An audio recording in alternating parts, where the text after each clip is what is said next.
Hello friends,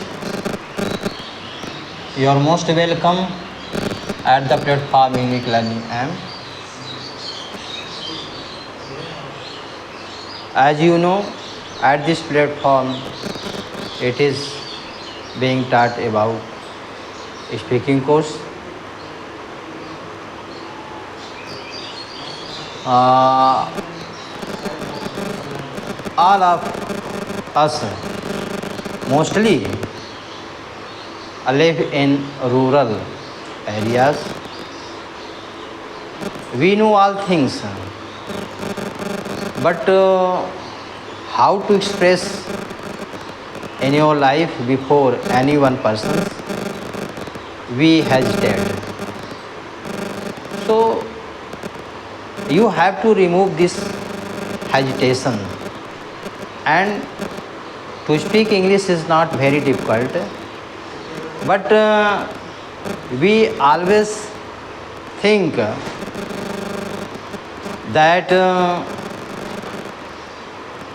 this is very tough, this is very difficult. These thoughts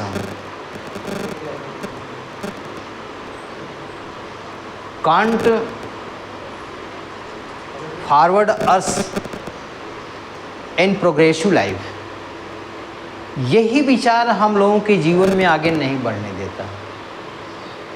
जो हम ये सोचते हैं कि English is burden, English is heavy load, having भारी बोझ है। This thought can't help to develop, विकास करने में, आगे बढ़ने में ये हमारी मदद नहीं कर सकती। So we have to remove this type thoughts, क्योंकि slowly, step by step, if you do any work, if you do our work, so it feels lighter than any burden, any loading. किसी चीज़ को हम धीरे धीरे अगर करते हैं तो easily we can complete, तो हम उसको आसानी से पूरा कर सकते हैं। लेकिन कभी कभी ये होता है कि यार चलो कैसे पढ़ लेंगे, पूरा ढेर सारा पढ़ लेंगे, a lot of meaning we can treasure, हम ढेर सारा मीनिंग ट्रेजर कर सकते हैं। लेकिन अगर हम but we can't use the word meanings, the any knowledge, तो वो क्या है, वो जो है दैट इज़ रस्टेड, वो जंग लग जाती है। For example, in every persons houses every persons house there is lying a knife. Knife means चाकू, एक चाकू पड़ी रहती है। If we use that knife daily, तो दैट नाइफ साइंस, टूल, चाकू चमकती है,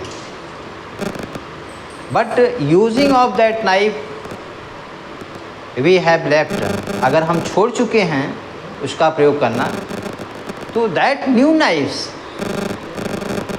नेवर साइंस, कभी चमकेगी नहीं, कभी नहीं चमकती है।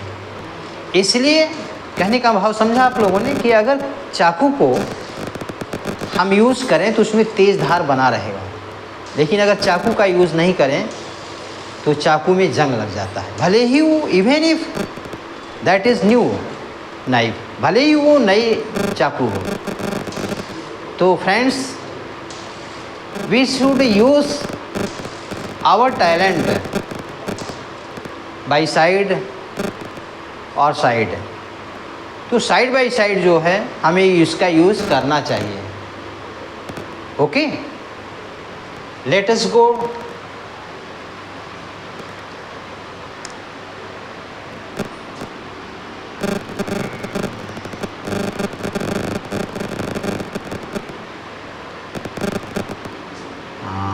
Ram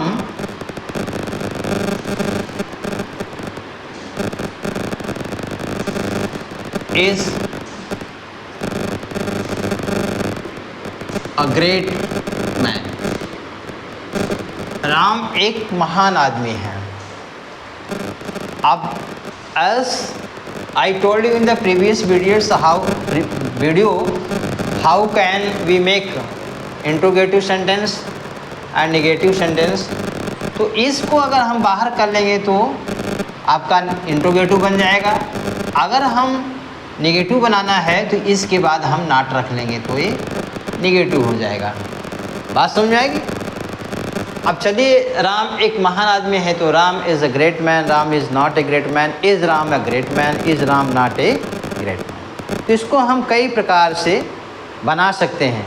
आप एक ही सेंटेंस को कई बार बनाएंगे, कई बार बनाने का प्रयास करेंगे तो आपके लिए इंग्लिश बोलना ज़्यादा बेटर होगा। तो जो चीज़ हम बनाते हैं, जो चीज़ हम सोचते हैं, ठीक है ना, तो what you think in your hearts, in your minds, that thoughts, that action, reactions जो भी हो आपके अंदर, उसको you will carry on outside. आपको बाहर लाना होगा। कहाँ लाना होगा? बाहर लाना होगा।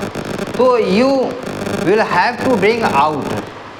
आपको बाहर लाना हो। जब तक आप बाहर नहीं लाएंगे तब तक आप जो है किसी भी चीज़ को सीख नहीं पाएंगे। और हर व्यक्ति के जीवन में, हर व्यक्ति की भाषा में, ठीक है, in all persons language, in all persons lifes there are some mistakes. कुछ न कुछ मिस्टेक होता है। तो you should not perturb, you should not puzzle. तो आपको परेशान होने की ज़रूरत नहीं होना चाहिए। You don't need to puzzle, you don't need perturb. परेशान होने की समस्या नहीं होना चाहिए। तो आप लोग हमेशा बोलें जो है, ठीक है। अब नेक्स्ट वीडियो में हम जो है आपको आगे जो है कुछ बताएंगे, जैसे use to, has to, have to, shall have to, will have to, about का यूज़ बताएंगे, ठीक है।